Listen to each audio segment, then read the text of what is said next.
Paranormal King Radio Network, bringing you the best paranormal hosts and guests.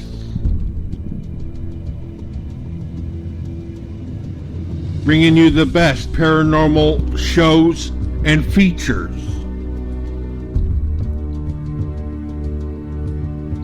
Playing the top musical artists from around the world.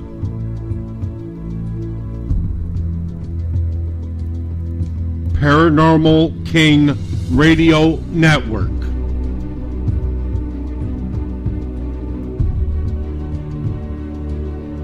With the best paranormal hosts and guests. The best in paranormal shows and features. Playing the best musical artists from around the world. Paranormal King Radio Network. The paranormal will never be the same.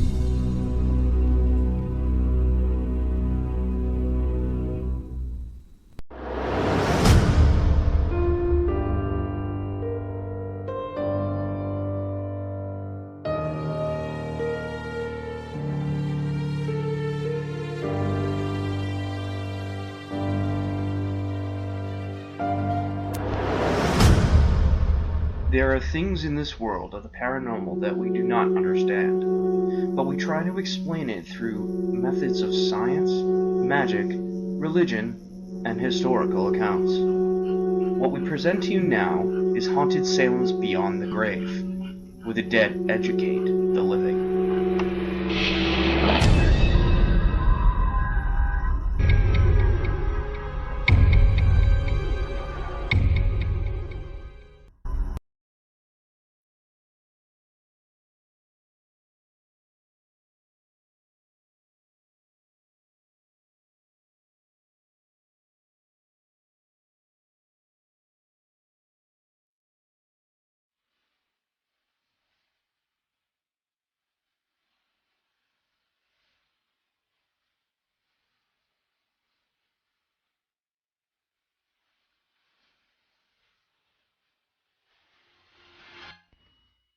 A ghost ship, also known as a phantom ship, is a ship with no living crew on board. It may be a ghostly vessel, or a real derelict found adrift with its crew missing or dead.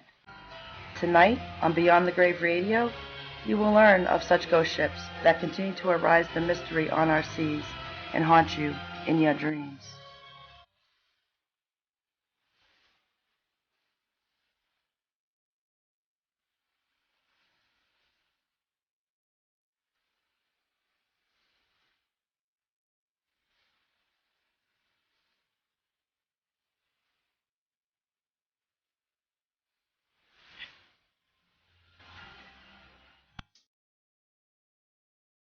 Welcome to Beyond the Grave Radio with Haunted Salem, where the dead educate the living on the Paranormal King Radio Network. I am your host, Christina Corsetti, and tonight we're here with Corey Thibodeau, the Dark Evangelist himself.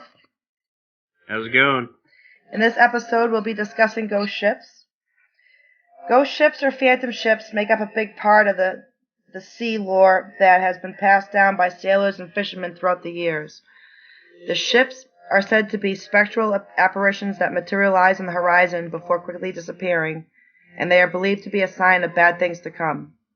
The term is also used to describe abandoned vessels that are found adrift with no crew or passengers, often under frightening and mysterious circumstances. Whether real stories of these derelict ships or legends about phantom craft trawling the seas, the following are the most famous ghost ships that continue to provoke speculation and mystery in the nautical world. So we'll start tonight off with the SS Valencia. In 1906, 9 officers, 56 crew members, and 108 passengers set sail on the 1,598-ton Valencia from San Francisco to route to Seattle. The weather became atrocious, visibly was nearly impossible to see, and the winds kicked in. After colliding with AC Reef near Vancouver Island, Hysteria led to the flipping of lifeboats to eventually capsize and one disappeared. These rescuers watched helplessly as the violent waves tore the Valencia apart. They also watched as countless people were swept into the sea and drowned. Some passengers and crew managed to climb high into the ship's rigging. Some hung on for 2 days before the sea claimed them as well. All the women and children on board died, and the final death toll was recorded at 136. 27 years after the accident, one of the Valencia's lifeboats was found floating near the site of the wreck in surprisingly good condition. There have been countless reports of supernatural sightings since the disaster. As the city of Topeka headed toward Seattle, they met an outward-bound ship. They slowed to tell this ship the sad news of the wreck. Black smoke from the Topeka stacks settled over the water in the dense cloud. As this cloud broke up, the people of Topeka were horrified to see the familiar shape of the steamship. It was the Valencia. Ever since the wreck, seamen sailing past the west coast of Vancouver Island where the Valencia broke apart have been reported seeing the form of a ghost ship. They described seeing waves washed over the floundering ship with human forms clinging desperately to its rigging. Indians that have explored the caves in Pacnia Bay report that they found a lifeboat with 8 skeletons in it in a large cave. It remains a mystery how this boat got in the cave, for a very large boulder blocks its entrance. This and the fact that there are dangerous waters as the cave's entrance have prevented the removal of this boat. One legend states fishermen in the area for years have reported seeing lifeboats moving across the water manned by skeletons. Yeah, sounds pretty fun. Next one, I got a good one for you called the Cad Ship, otherwise known as the Carroll A. Deering Ship. Now, when this commercial schooner was found in North Carolina in 1921, the entire crew was mysteriously missing. Just 1 month earlier, the ship had set sail from Virginia for, get this, Rio de Janeiro, Brazil. I'd like to go there in the summer, to deliver a cargo of coal. The ship reached its destination, but the events that took place after caused great speculation. Now, reportedly, the captain wasn't fond of his crew. The first mate made a public threat against the captain's life, which landed him in jail. Obviously. He was eventually bailed out, and the men made amends. But it is set a negative tone for the trip home. The incident would also lead investigators to blame mutiny for the disappearance.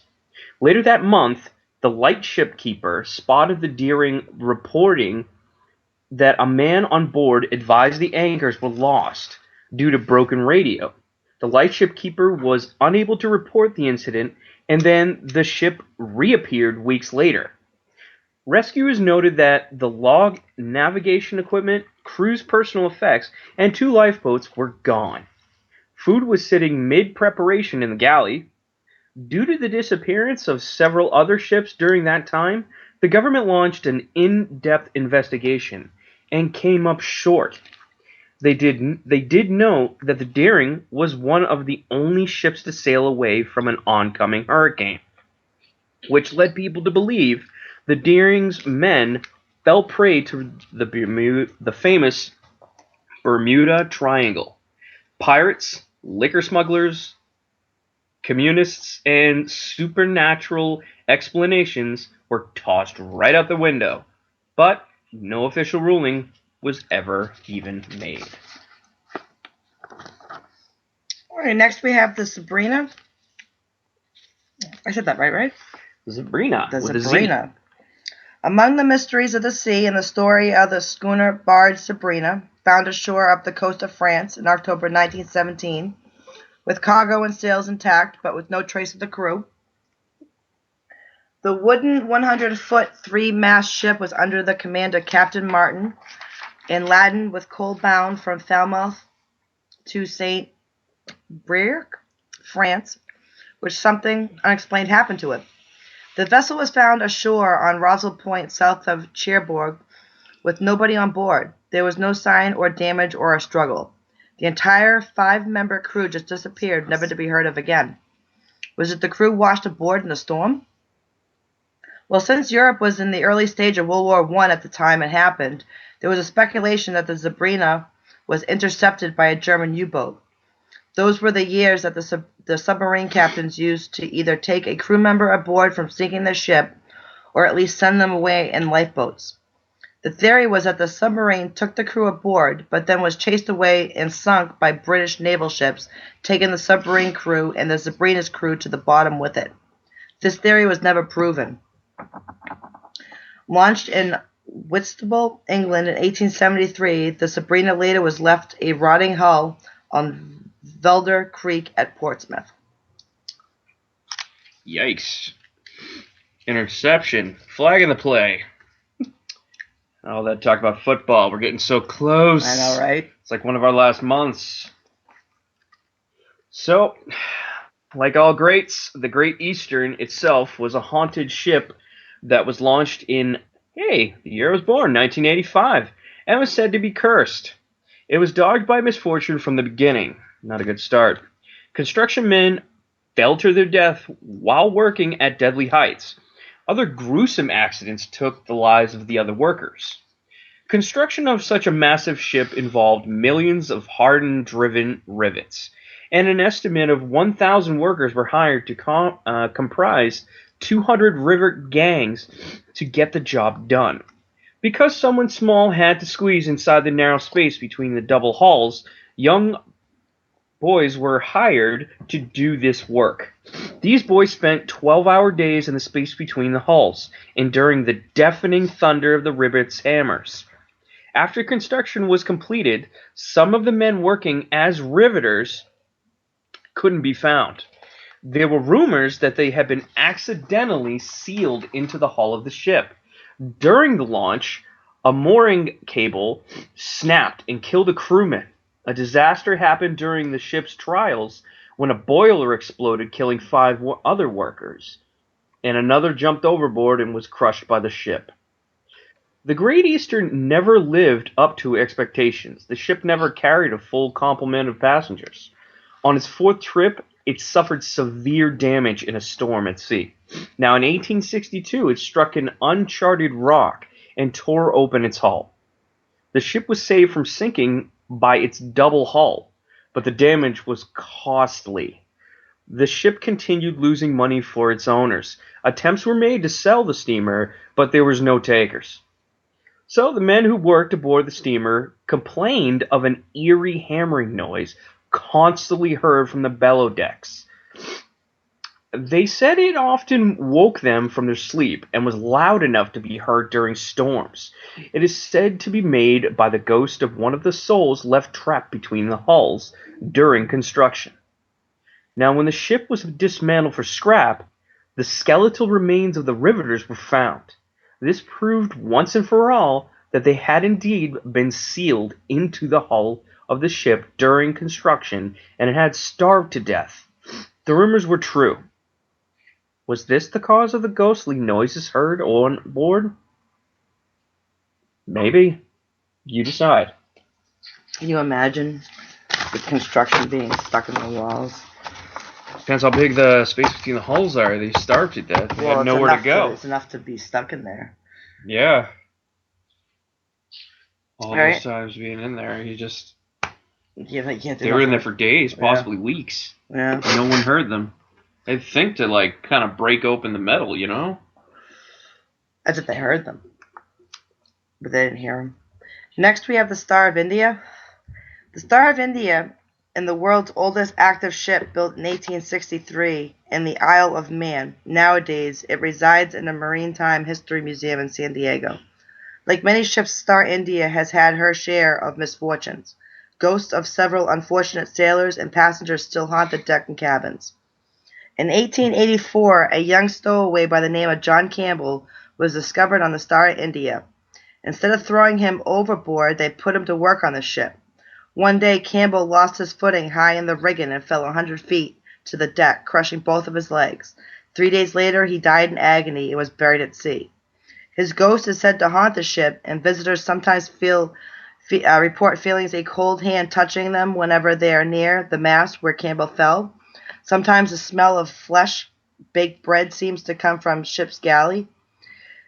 though the stove has been cold for many years. When the ship still sits in the water, pots and pans above the stove have been seen clanking. There's a chain locker located towards the bow of the ship. The heavy anchor chain goes below the deck into a dark storage area. Once there was a Chinese crewman who was in the locker when he shouldn't have been. The other sailors were preparing to start a sea voyage and were pushing, raising the anchor and stowing the anchor chain. They didn't know that the crewmate was in the chain locker below. As the noisy machinery fed the iron anchor chain into the locker below, it trapped the helpless man and slowly crushed him to death. He was screaming for help, but the crewmates couldn't hear him above the noise of the machinery.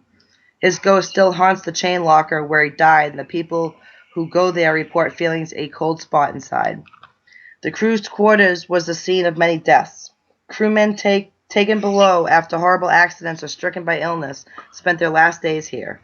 In these tight spaces, you can feel the cold and sense the fear that still haunts the ship. All right, time to talk about one of the most famous ships in United States naval history is the USS North Carolina. Now, the North Carolina is a haunted battleship that lost 10 men in battle during World War II. 5 men died when the ship was torpedoed September of 1942. Another 3 were killed by friendly fire in April 1945. The remaining 2 died in separate accidents. Now, today, the USS North Carolina is still haunted by at least 2 of the dead sailors. One is good, and the other one is evil. A little bit of balance there. One likes to rattle things, cut off lights, and slam doors, moving things around the room. And the other is cold and much more wicked. When he is near, the temperature in the room drops and you can see your own breath. He has chased people and even yelled at them. A ghostly young blonde man has been seen in the passageways. Another spirit peers out of portholes occasionally. So one has even hitched a ride with an unsuspecting guest. Hatches and doors open and close themselves. Televisions and lights turn themselves on and off. And things move by themselves in front of witnesses. And they don't hesitate to make themselves known by talking and even yelling. And of course, there are cold spots, footsteps, and the other eerie experiences. Now, one night, a watchman was fixing a power box below the deck when he felt a gust of cold air and a hand on his shoulder. He spun around and shone his flashlight, but there was nothing there. He heard footsteps walking away. So he jerked the beam of the light around the room, and there were empty tables and benches. In the open hatch nearby stood a sailor with blonde hair so fair it looked white. The light from the flashlight passed right through him. When the night watchman screamed his ass off, the ghostly sailor turned his head and disappeared. It may go about months or even years between experiences, though, so they're not consistent. Several experiences may happen in a short amount of time, but when the ghosts of the battleship become active, they certainly appear to make themselves heard very loud and very clear.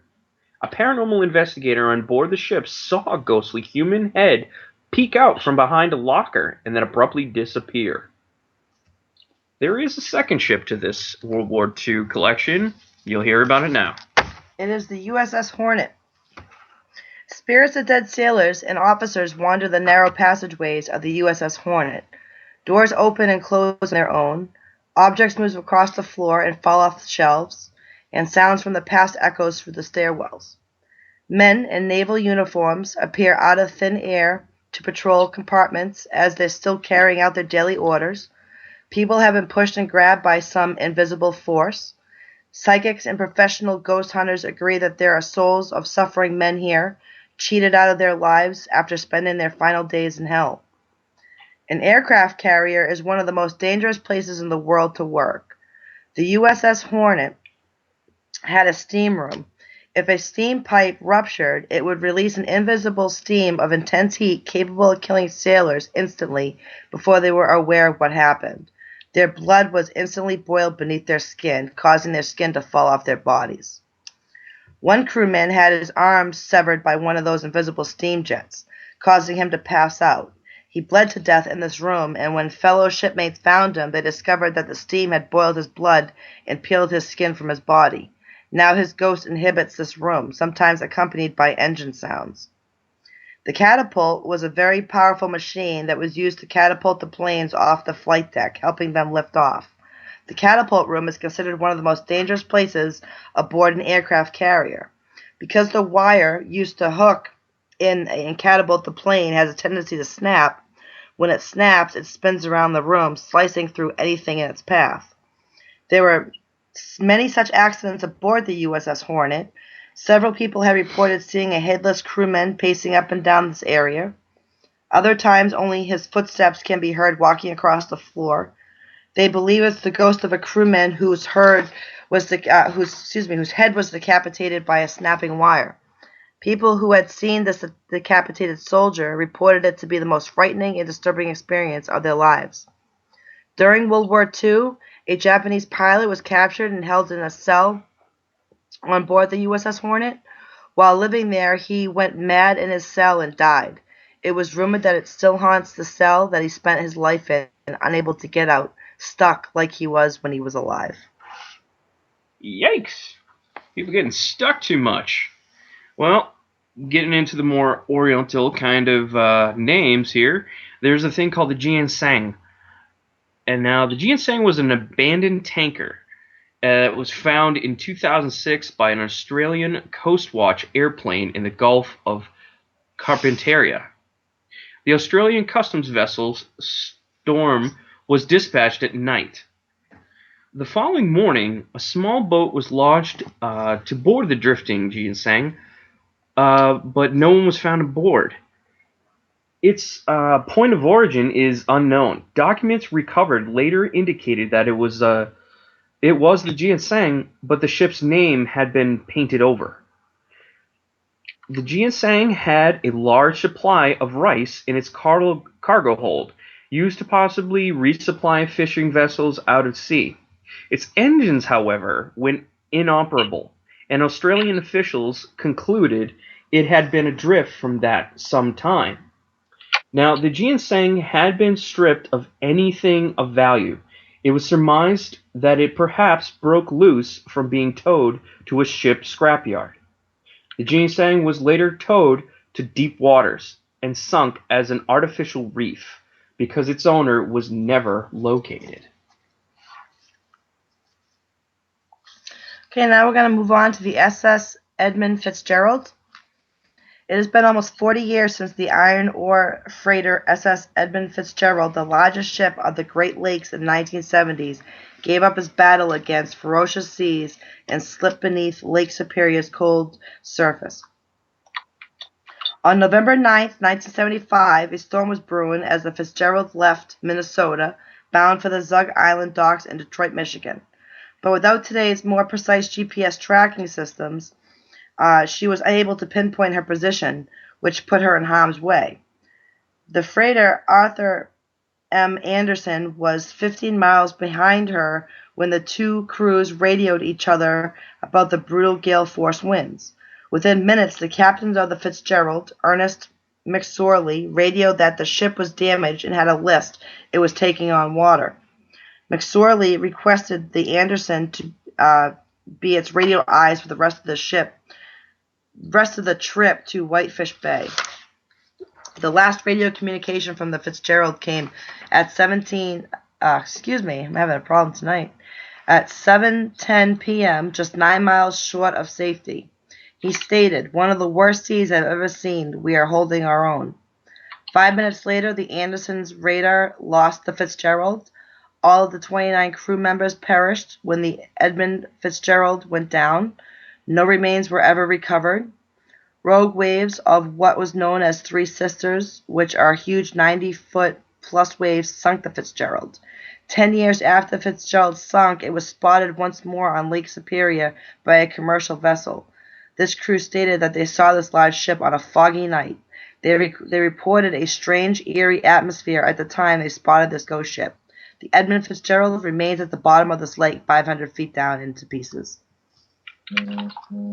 Now, can you believe it actually seeing 90-foot waves on a lake and not the ocean?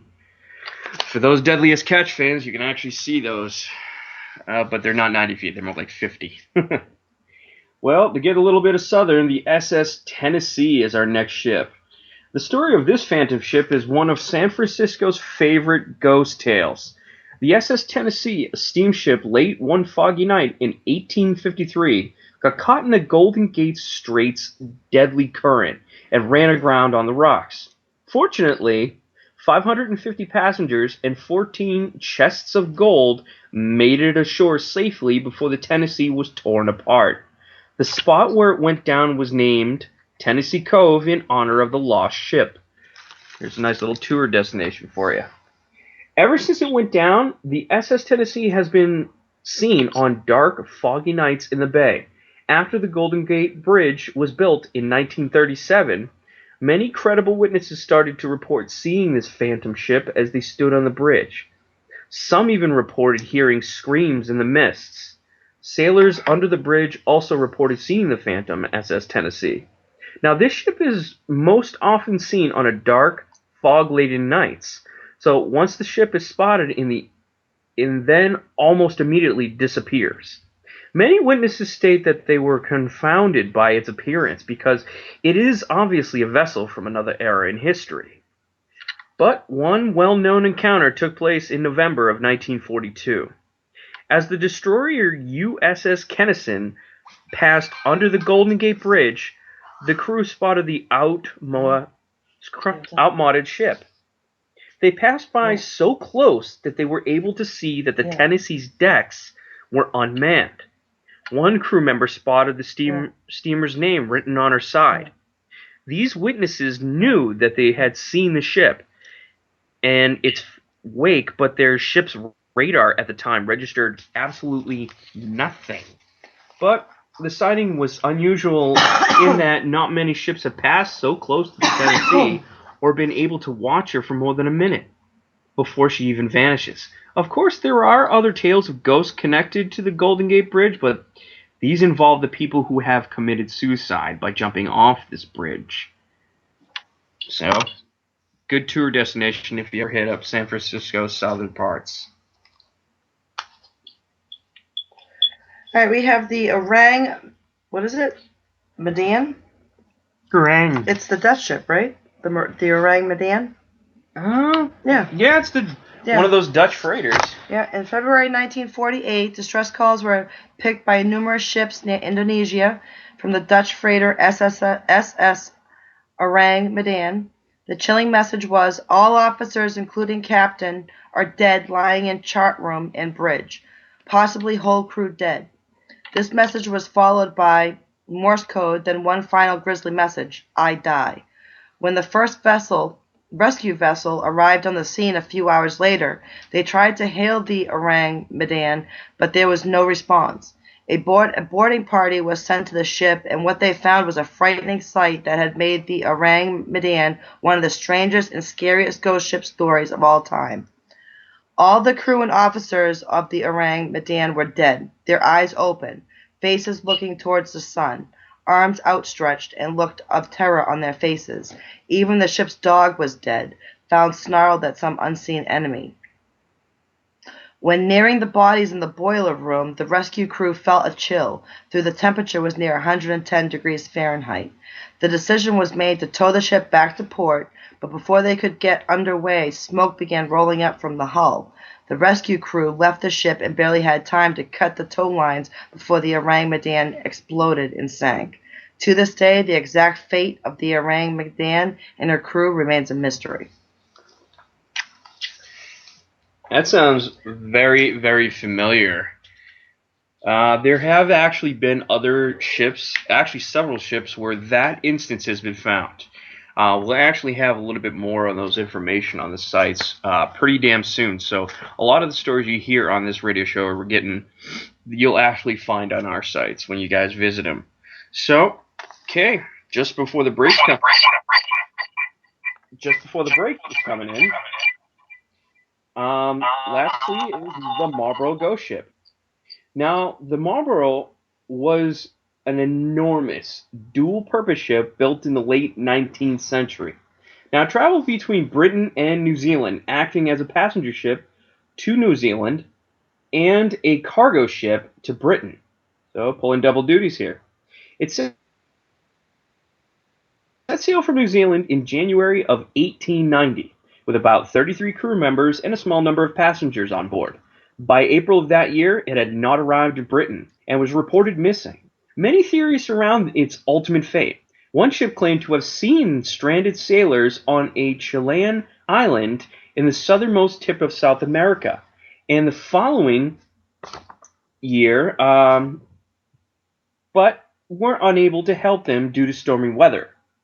Now, the thing about the ship's mysteries is that a lot of them can be solved by acknowledging the fact that either the missing people fell overboard or the ship sank. The Marlborough mystery, however, is nowhere near that simple. You see, the ship was eventually found 23 years after it disappeared. That's crazy. In 23 years going missing. In 1913, a shipwreck was discovered by another crew in Punta Arenas, Chile? Yeah. That's a fun name. Uranus chili. Wow, it must be Chile. Must be chili. So they boarded the Marlborough, which had run aground onto an extremely craggy island. 2 crew members boarded the ghost ship and were horrified at what they found. All in all, about 20 skeletons were found on board, and in a lot of different locations. One was found alone, all by itself, directly under the wheel, and another one found alone on the bridge, with 5 more nearby.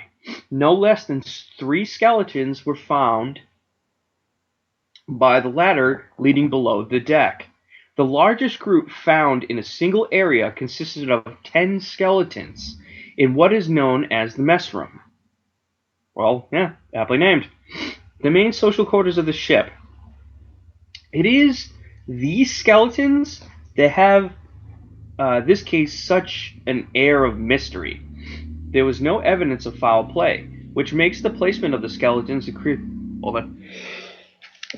Bless you. Love sneezing. Yay, allergies. It is these skeletons that gave such the case an air of mystery. There was no evidence of foul play, which makes the placement of the skeletons extremely baffling. They obviously died at the same time, because you wouldn't leave dead bodies just lying around on the ship, in one area no less. So how did 3 people die in the hatchway at once? It might suggest to some that they were running from something, but remember that bodies were found in different locations all over the ship, which says that they weren't rounded up by anyone and killed. Another fact to remember is that a person, most likely the captain, was found under the steering wheel. Steering really wouldn't be a high priority if your crew was being killed. And apart from the fact that no damage to the bodies was reported, the captain had his sword right by him. Why wasn't this used and then later looted? Why wasn't anything looted?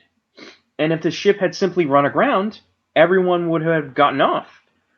Marlborough, Glasgow could be read on the ship.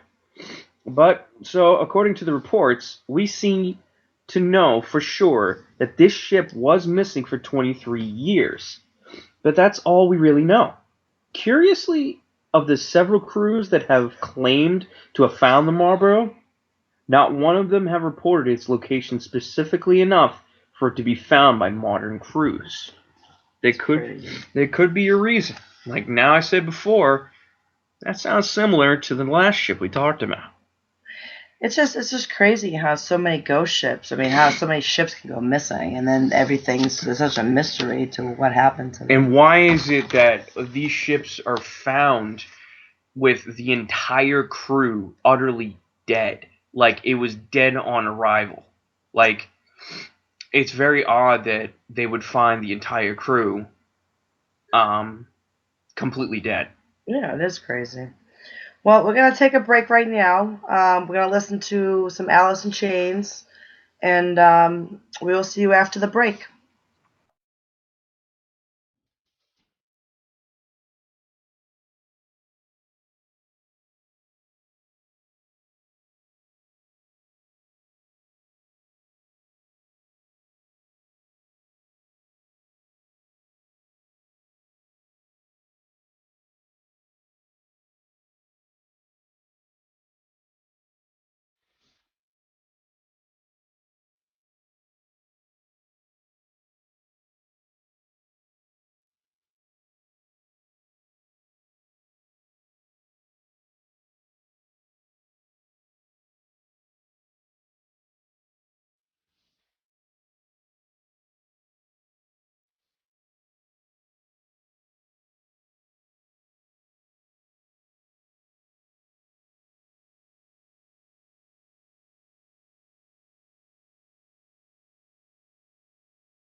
Welcome back to Beyond the Grave Radio with Haunted Salem, where the dead educate the living on the Paranormal King Radio Network.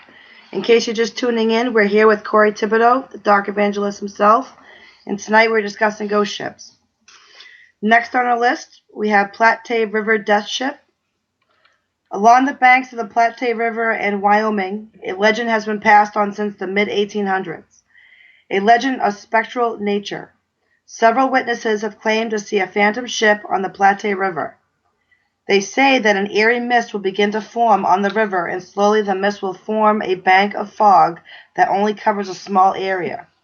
Out of the fog will then emerge a sailing ship from days gone by, appearing gray and unnatural, manned by phantom sailors. The vessel has become known as the Ship of Death. The ship got its name not from ghosts that man it, but the fact that it brings the omen of death to someone known to the person who witnessed its appearance. The first reported sighting in 1862 was by a trapper by the name of Leon Weber, who saw the phantom ship.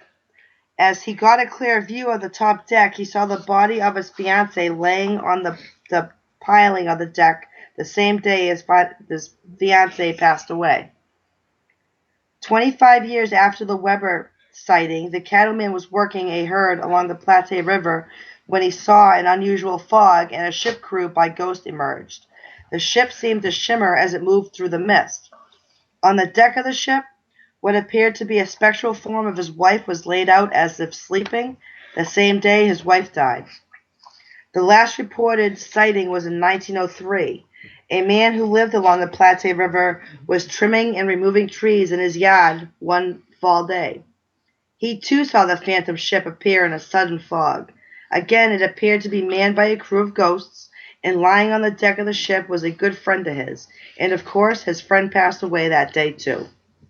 If you are ever along the banks of the Palatine River in Wyoming and you see a spectral sailing vessel emerging from an eerie fog, avert your eyes, the next time to be claimed by the Ship of Death.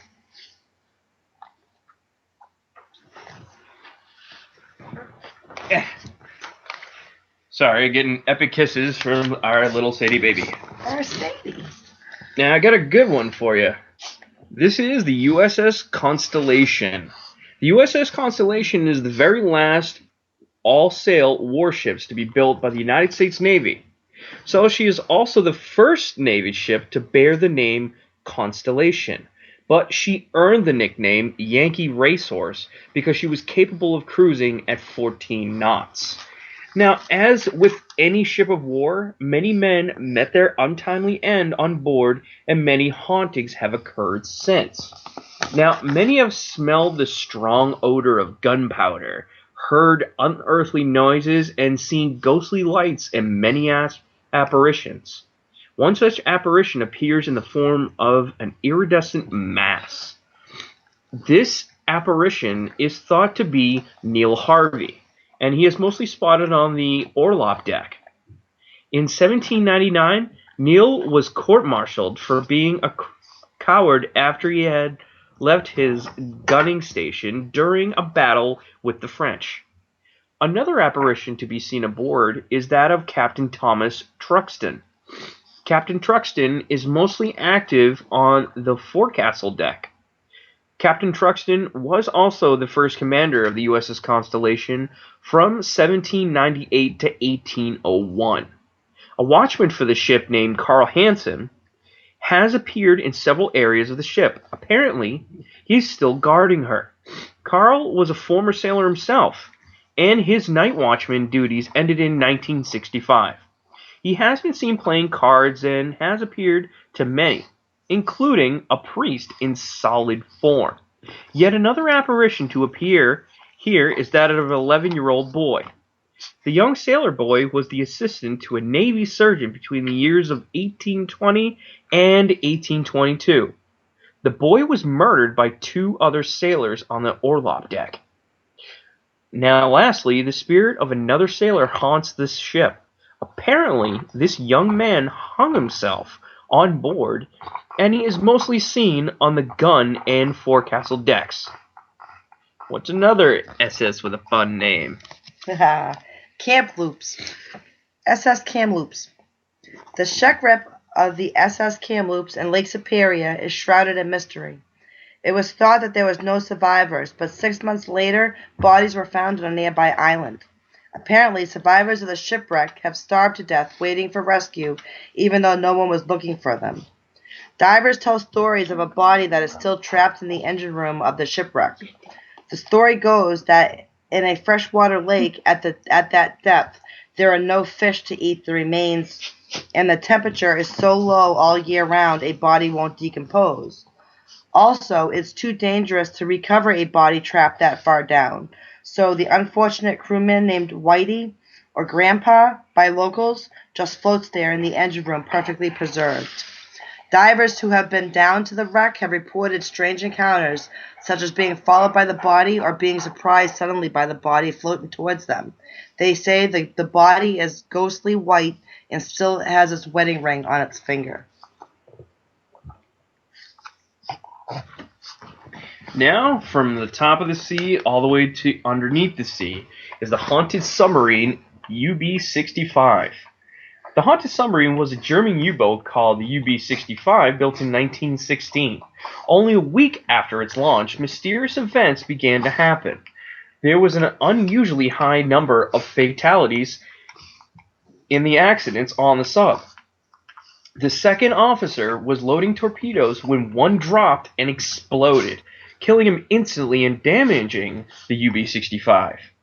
A malfunction in the engine room caused the 3 men to be overcome by fumes. They died before anyone could reach them. During a storm, a crewman mysteriously fell overboard. Onlookers said it looked like he had been pushed.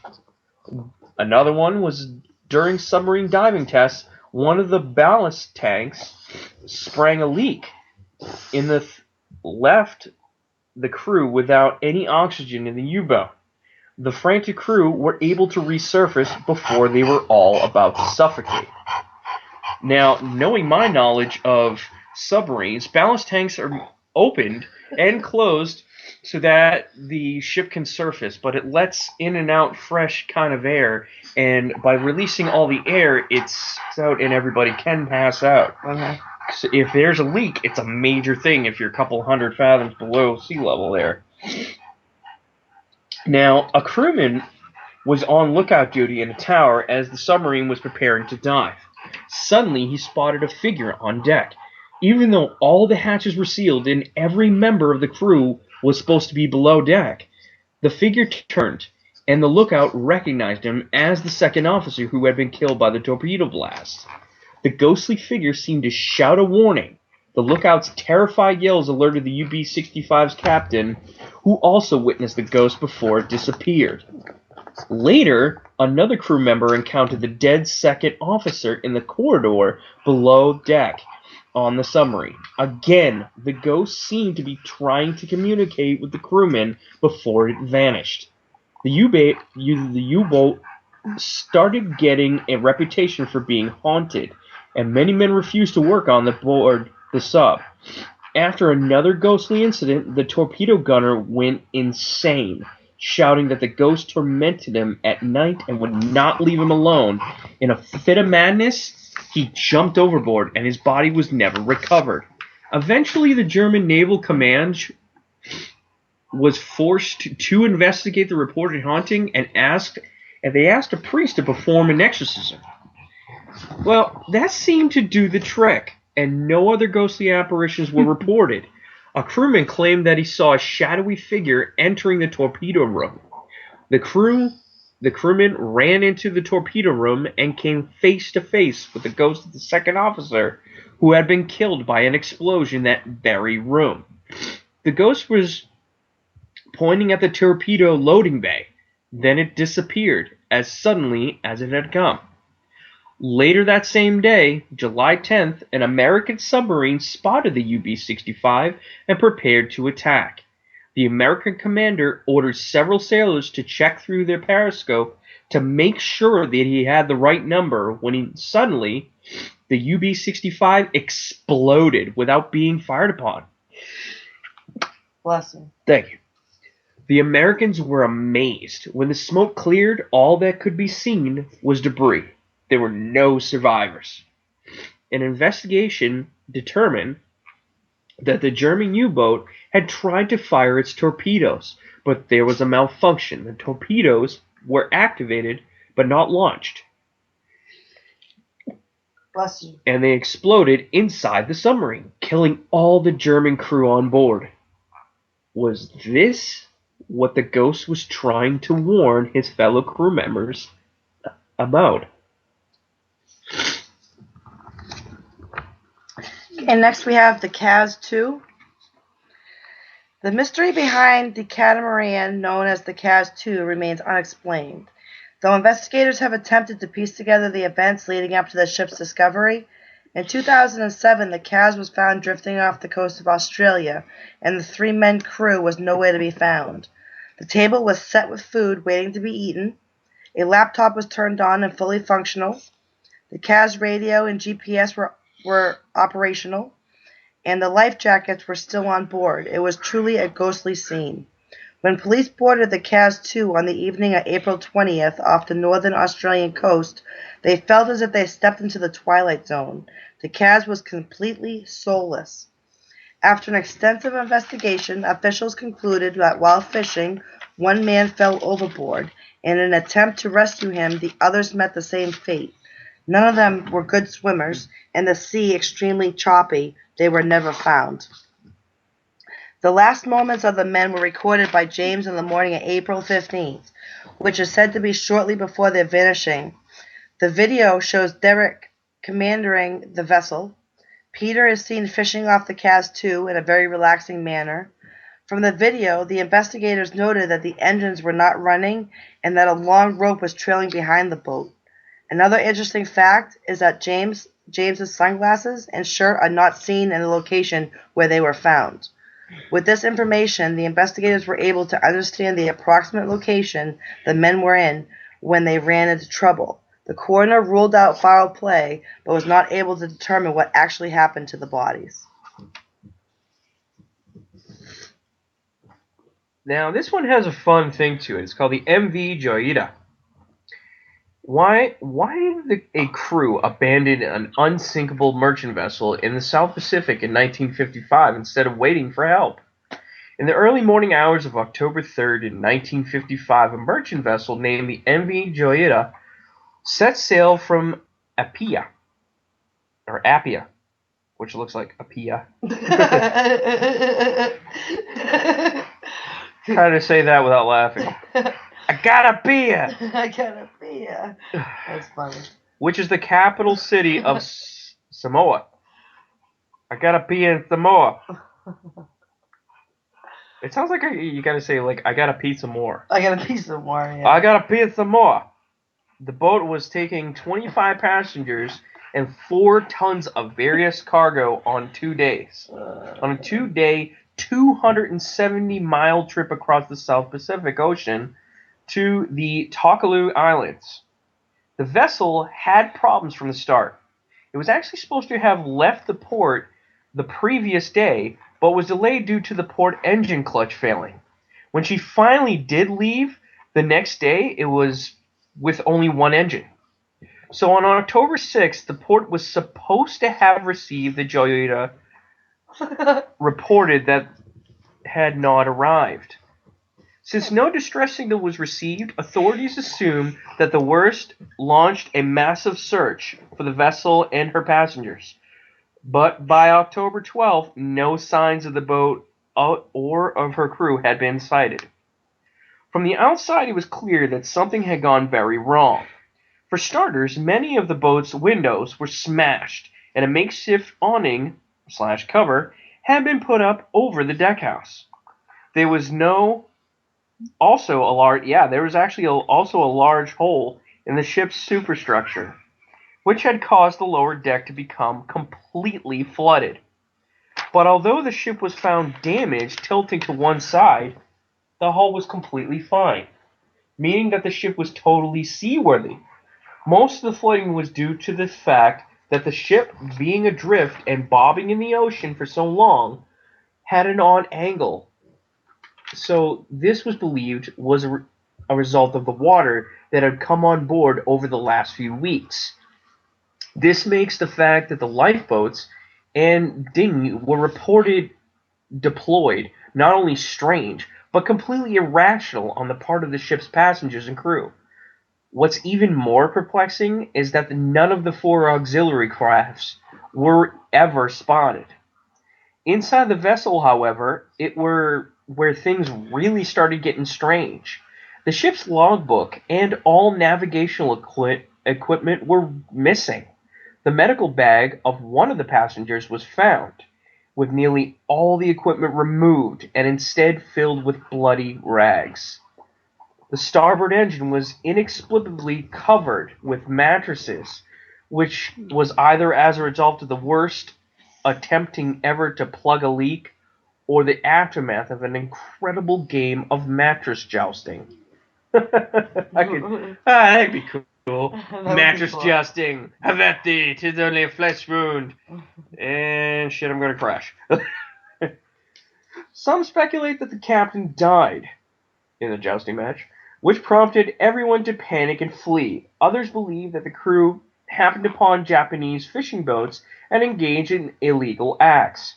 Mutiny is the most current theory, suggesting that the crew took over when the captain tried to press on after flooding and water pump failure started to overwhelm the vessel. They most likely abandoned the ship into the stormy Pacific Ocean. Passengers and crew were never found again. After being repaired and auctioned off to an owner in 1956, the ship proceeded to run aground twice during the next 3 years. A mechanical malfunction would be the third, and for the final straw, the Joyita's reputation as an unlucky ship / potential death trap had made her unwanted and unloved. Aww. She was scrapped for parts and eventually purchased by a British author, Robert Maugham, who used the ship for his inspirational while writing the Joyita Mystery in 1962. That's a little bit of a Spider-Man reference in this next one. The Octavius. 1761, a sailing ship named the Octavius departed London, bound for China. My spider sense tingly. Having safely arrived at her destination about a year later, she departed China, 1762, and headed towards the Arctic. That was the last her crew has heard from ever again. It was assumed she had been overtaken by the Arctic and was lost along with her crew. Although it's more legend than fact, the Octavius remains one of the most famous of all ghost ship stories. The tale of the doomed ship packs back up October 11, 1775. A whaling ship called the Herald stumbled across the Octavius floating aimlessly off the coast of Greenland. When the ship answered no hails, the crew sent a boarding party. Much to their surprise at the Octavius, they discovered the bodies of the crew and passengers all frozen solid below decks. Frozen solid as if trying to escape the cold. The crew found the ship's captain still sitting at his desk. He was midway through finishing a log entry from November 11, 1762, 13 years earlier. In his cabin, there was also a dead woman, a dead boy covered with a blanket, and a dead soldier with a tinker box. A boarding party took only the captain's log before leaving the vessel because they were unwilling to search it. The ship with her crew and cargo had been adrift for almost a decade and a half. According to the legend, it was eventually discovered in a log that the captain had gambled on making a quick return to England from the Orient via the Northwest Passage.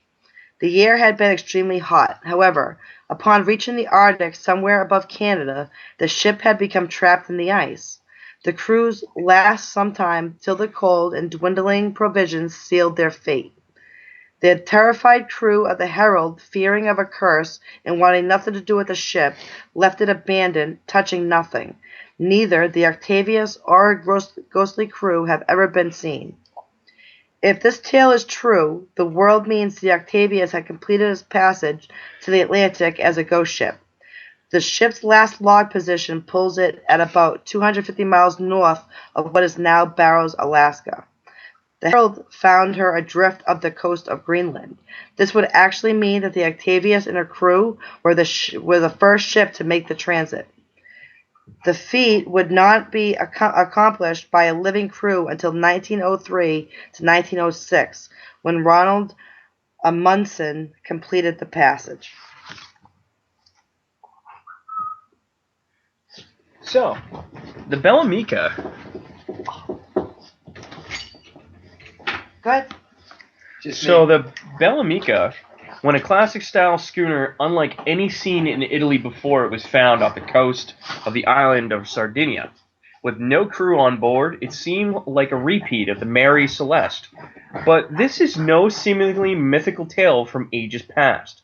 Spotted by the Italian Coast Guard in 2006, this ghost ship contained a half-eaten meal of Egyptian food, French maps of North Africa seas, a pile of clothes, and a flag of Luxembourg and wooden plaque bearing the name Bel Amica.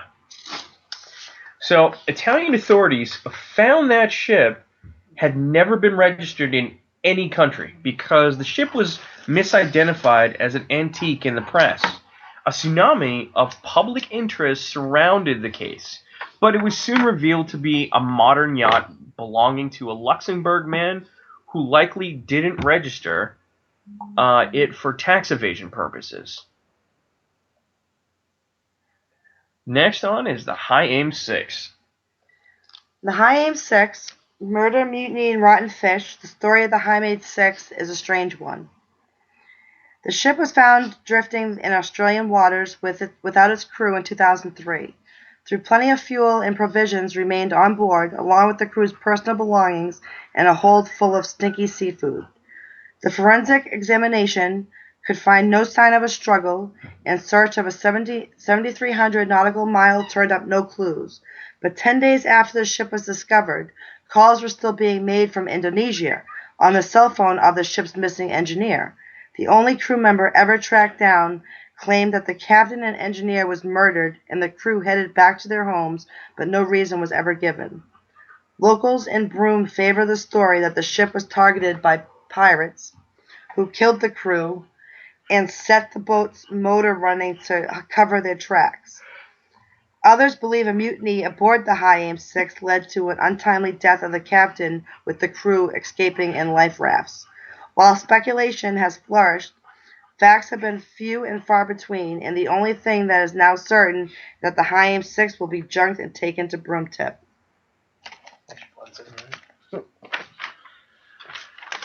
Okay, time to talk about the Battle of Eliza, or the Eliza Battle. Launched in Indiana in 1852, the Eliza Battle was a luxury wooden-hulled paddle steamer regularly entering presidents and VIPs. Disaster struck on a cold night in February 1858 when the steamer navigated the Tombigbee. A fire started on cotton bales on the main deck and soon spread out of control. The strong winds helped the fire spread quickly all over the upper deck, out of control. The Eliza Battle drifted downstream, coming to rest on Kemp's Landing. Men died in efforts to save their loved ones, and women died in their efforts to save their children. Fortunately, out of this disaster, there were a few aboard the ill-fated final trip of the Eliza Battle. Of the estimated 100 people on board, 26 souls were lost, mainly attributed to the death by exposure. The ship sank in 28 feet of water, and its wreck remains to this day. During the spring floods, late at night, during the full moon, it is said that the riverboat can be seen rising out of the water and floating up river, with music playing and fires burning on the deck. Sometimes only the outline of the steamer is sighted. The fire is so bright, a nameplate bearing the name Eliza Battle can be seen on the side of the vessel. Local fishermen believe that the sighting of the Eliza Battle is a sign of an impending disaster and ill omens to the ships still plying the Tombigbee River. Milady. Okay, next we have Lady Lovibond. February 13, 1748, celebrating his marriage, Simon Reed took his new bride in aboard his ship, the Lady Lovibond, for a cruise to Portugal. At the time, it was considered bad luck to bring a woman on board. Unbeknownst to Reed, his first mate, John Rivers, was in love with the captain's wife and paced the deck in an uncontrollable rage. Overcome with jealousy, he attacked the helmsman with a belaying pin, killing him instantly.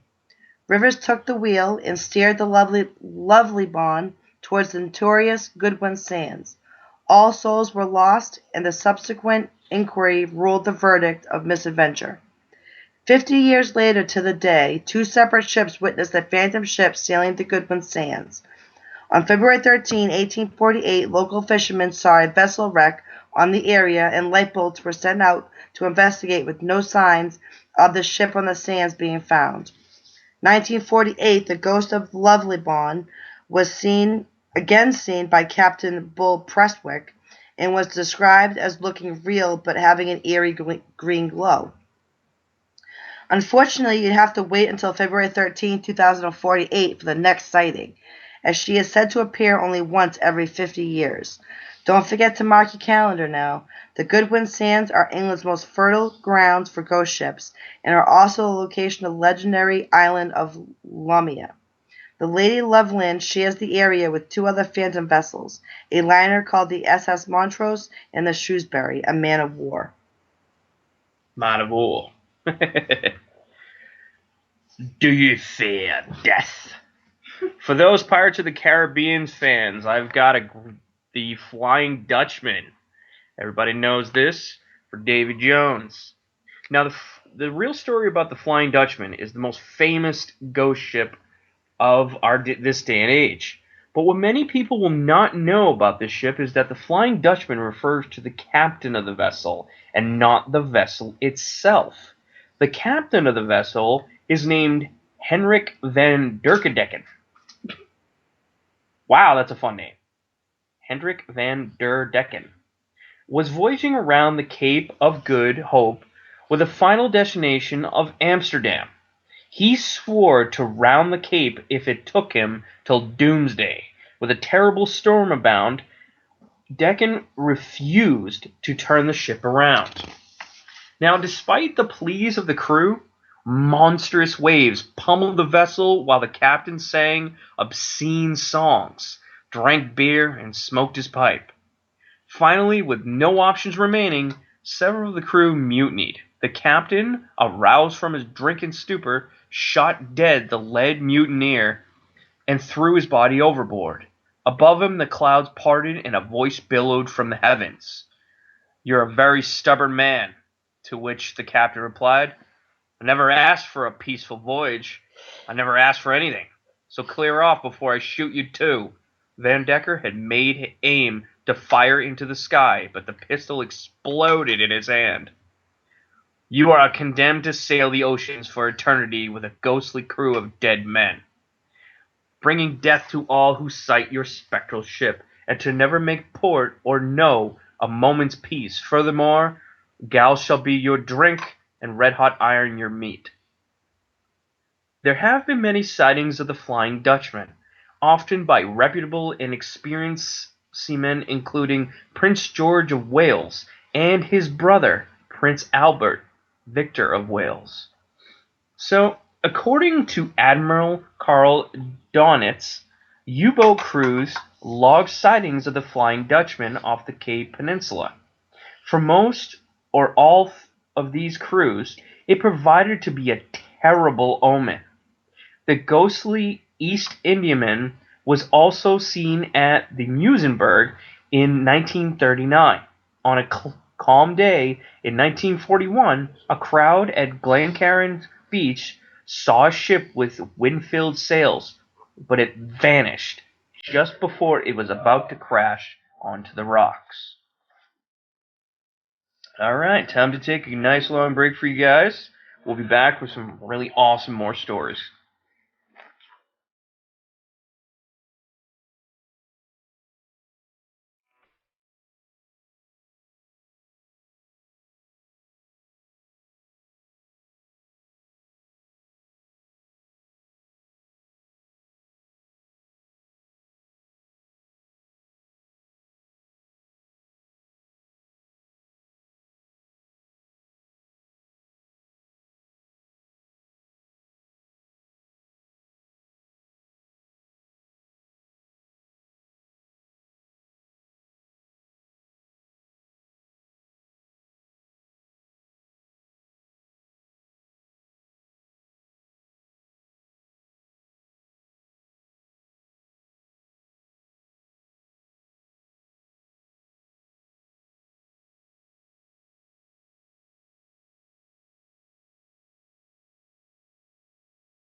Hey guys.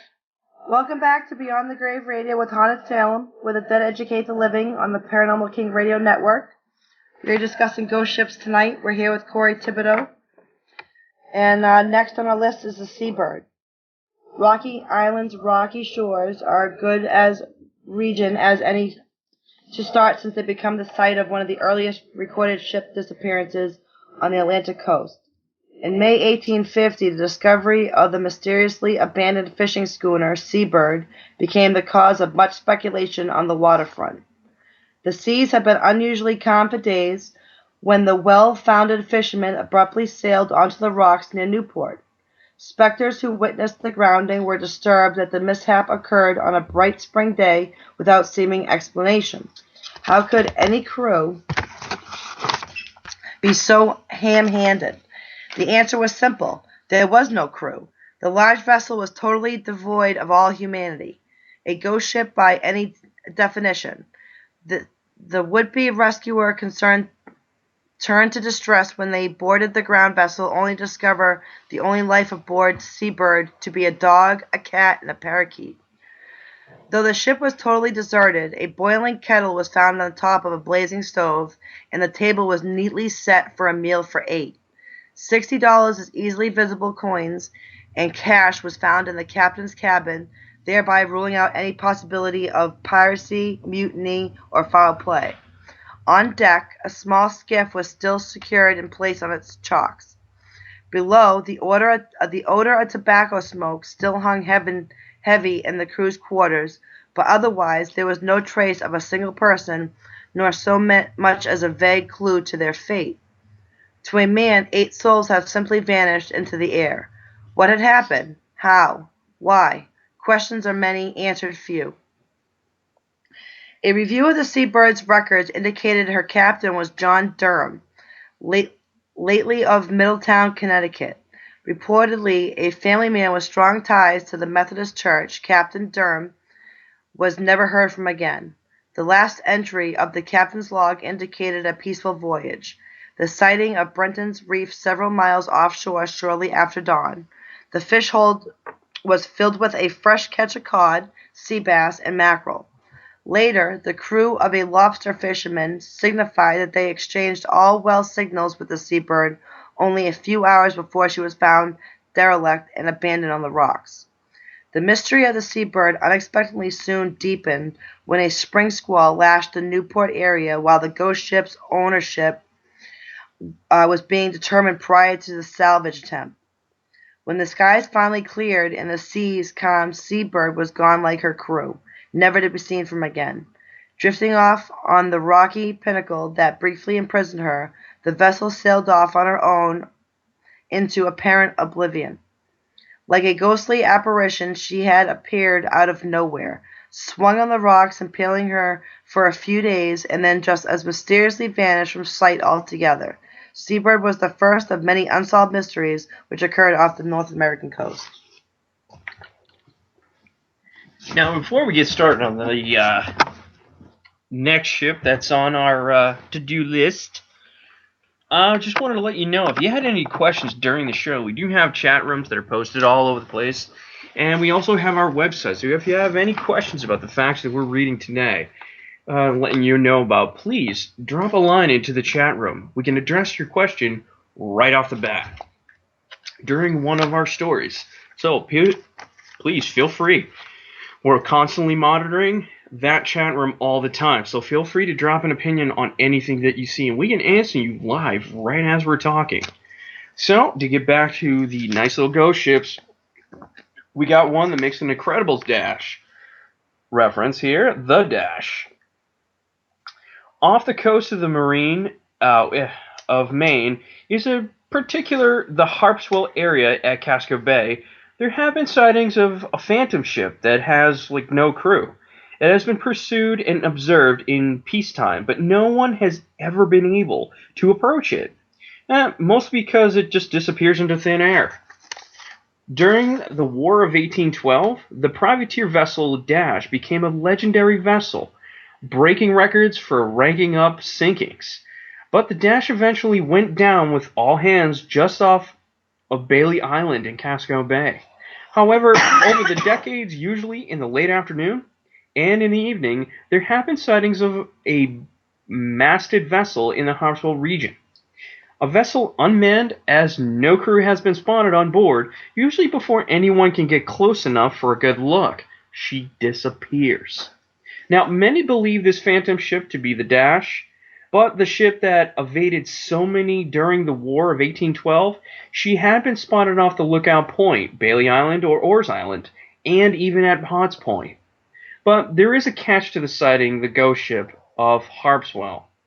It is an omen of death for the person observing it.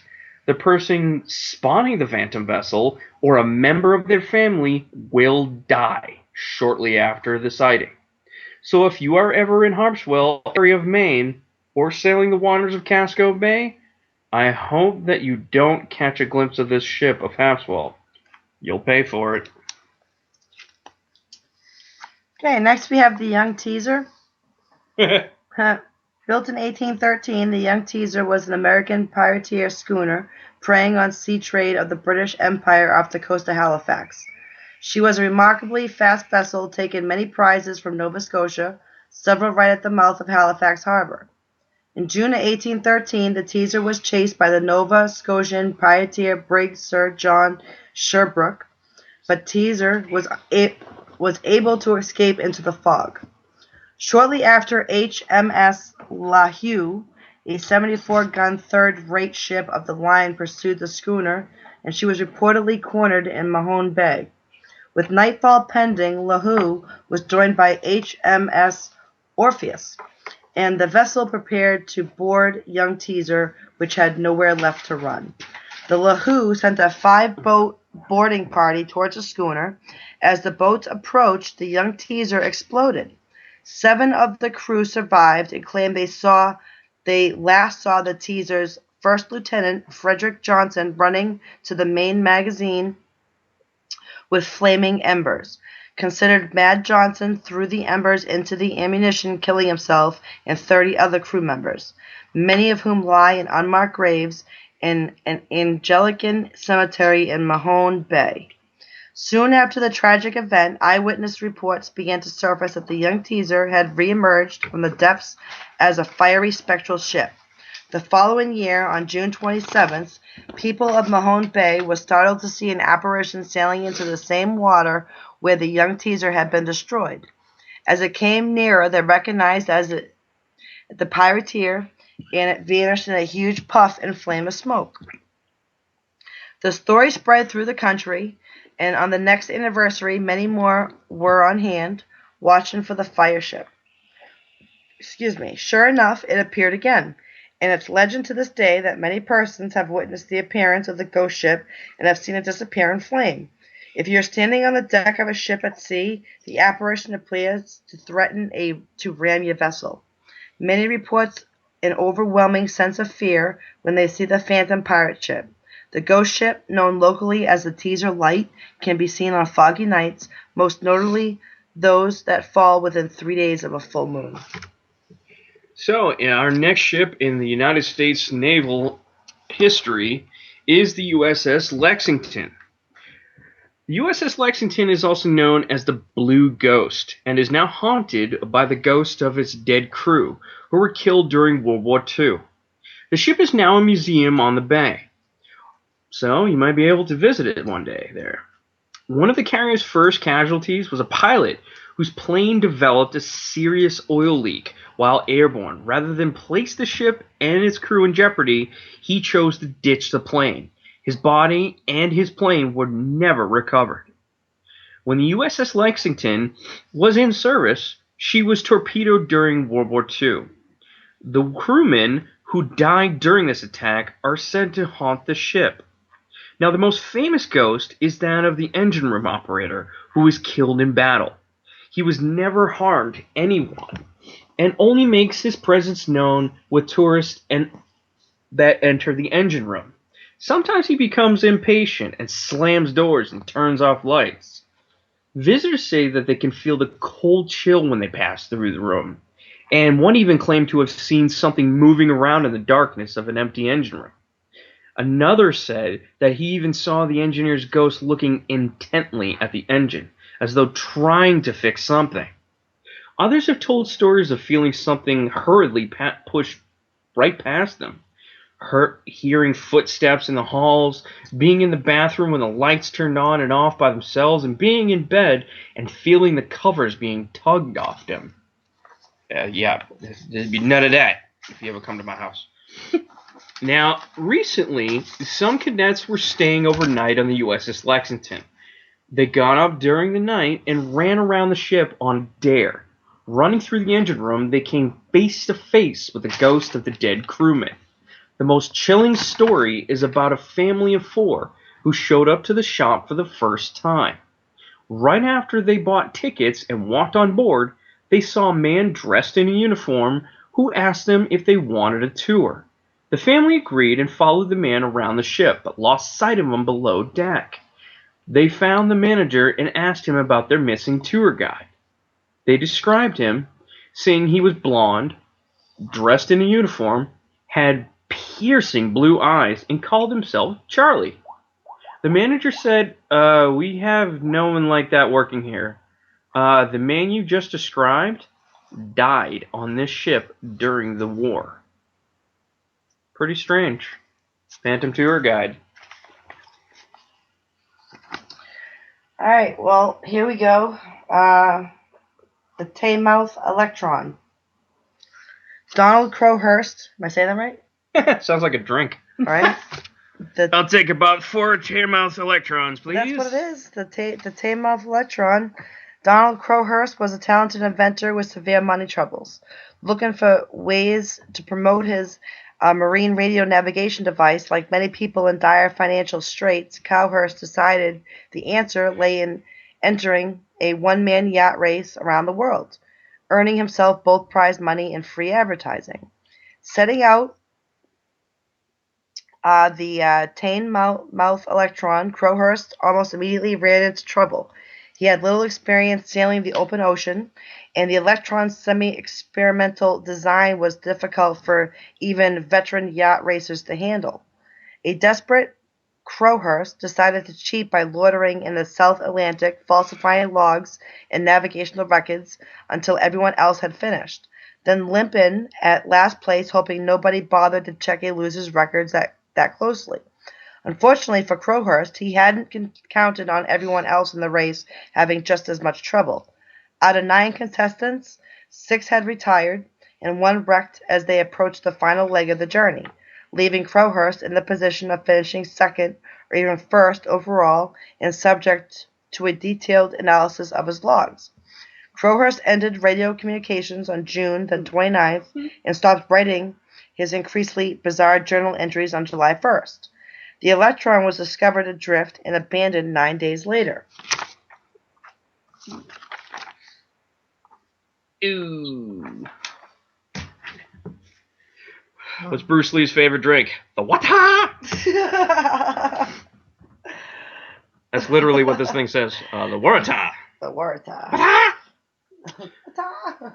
Now on her third I love saying that voyage between Australia and England, the wata made a scheduled stop in Durban, South Africa, whereupon a single passenger disembarked. She set sail for Cape Town with a full complement of 211 passengers, and crew was allegedly sighted twice by other ships in the area. But the wata never reached its destination and has never been found since. Now, the disembarked passenger, an experienced seaman and engineer, complained that he felt uneasy at the top heaviness of the ship, and upon hearing of its apparent demise, testified to seeing a vision of a man with a long sword in peculiar dress. He was holding the sword in his right hand, and it was covered in blood. Despite multiple attempts to locate the ship, no trace has ever been found. All right, next we have the schooner Jenny. Jenny left the Isle of Wight in 1822 and simply disappeared forever until September 22nd, 1860, when Captain Brighton of the whaler Hope saw a strange ship emerge from the gap of the walls of an ice barrier. 7 men were standing by the main deck. The crew members of the Hope soon made a shocking discovery. The men aboard the main deck were frozen solid. The bodies had been preserved by the cold of the Antarctic. In the master's cabin, the cabin of the Jenny, was found sitting in his chair. Captain Brighton spoke to him, but the man was frozen solid, apparently was writing a long entry. The last log entry that the captain had made read, May 4th, 1823, no food for 71 days. I am the only one left alive. The body of the captain's wife was also found frozen in another room. All the bodies were well preserved due to the cold of the Antarctic. The Jenny had been struck between the walls of an ice barrier in the Antarctic for almost 40 years, as the people aboard quickly froze and hardened to their inevitable fate, as Mother Nature did her job and had absolutely no mercy, destroying every passenger that dares enter it. Now, the very last ship on our list of ghost ships for this episode is the Palatine. A Dutch sailing ship named the Palatine left Holland in 1752 with about 150 souls on board, many of them German immigrants heading for the newfound territories in America. Well, their destination was Philadelphia. However, a terrible turn of events would prevent most of the passengers from reaching their destinations, except for the devilish crew. After enduring an arduous journey across the Atlantic, losing many passengers due to sickness and disease, the ship encountered heavy storms off the coast of New England and took heavy damage, losing many passengers to the rough seas. The ship anchored just about 10 miles off the coast, hoping to endure the storm. For whatever reasons, the crew decided this was not the best course of action, and took matters into their own hands. The ship hands decided to mutiny and proceeding to kill the captain and overtake the Palatine. Then ran it aground near Sandy Point on the southern tip of Block Island. Then, in an act of piracy, they proceeded to loot the remaining passengers and killing those who resisted. Then they ran the ship aground and set it on fire before abandoning it. The tide was rising, however, washed the flaming ship out to sea, trapping any remaining passengers on board, who then perished either by the flames or by the rough seas. To this day, many claim that a fiery orange light appears off Sandy Point or Block Island. Some say that this curse brought about by the devilish deeds of the mutinous crew carried out long ago. They believe that it is the ghost of the Palatine returning to haunt those who set her ablaze long ago. Cries for help can be heard echoing from the sea as well, as an area that is marked as a mass grave for the bodies of the victims that washed ashore from this horrible incident. That concludes our show for the most haunted ships in America and throughout the history. We hope to hear more of your listeners. Please feel free to drop any comments or ideas for next shows in our Paranormal King Network's message boards, and please make sure you visit our website if you are new to the program at mysteriesofhauntedsalem.com. We have Facebook accounts and groups that are on there, so if you're listening, check out Haunted Salem's official page, and also check out my page, The Dark Evangelist. We're constantly posting really cool stuff about different stories, different ideas, and different articles. Haunted Salem is also posting articles and stories about awesome locations around. And also, we do have a paranormal investigations group called SPOT, Strategic Paranormal Operations Team. We do a lot of different locations, and we can travel to you. So if you have a location that is available within your city, let us know. If you know stories or anything like folklore, stuff that isn't even in the history books, please feel free to drop it as an idea.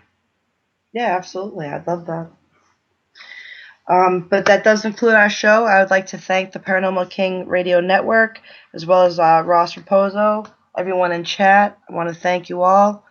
And next week we have Cursed, everything that you can think of that's cursed. And we're going to do something a little different next week, and we're going to be doing a lot more interaction with chat and get some pictures in there for each one of our stories that we have. So definitely make sure you're in chat next week. Now, make sure that if you have any questions about the stories about the ships that we've had on our show today, drop us a line, message us. We're pretty personal, so feel free to contact us. And if you got some awesome ideas for next shows, I implore you. Absolutely. I have a couple of ideas of my own, like maybe some people want to hear about haunted cars or things of interesting or technology that you might have or an idea.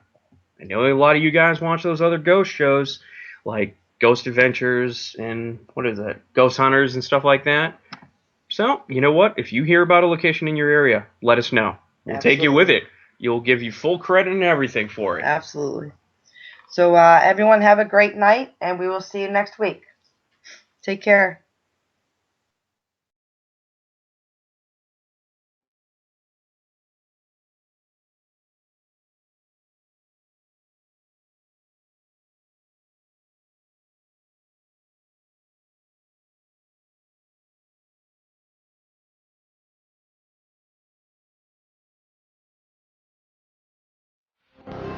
That ends this episode of Beyond the Grave Radio with Haunted Salem, where the dead educate the living. Thank you for listening to what the dead had to say. All the stories mentioned are true, and if interested in more, visit us at mysteriesofhauntedsalem.com.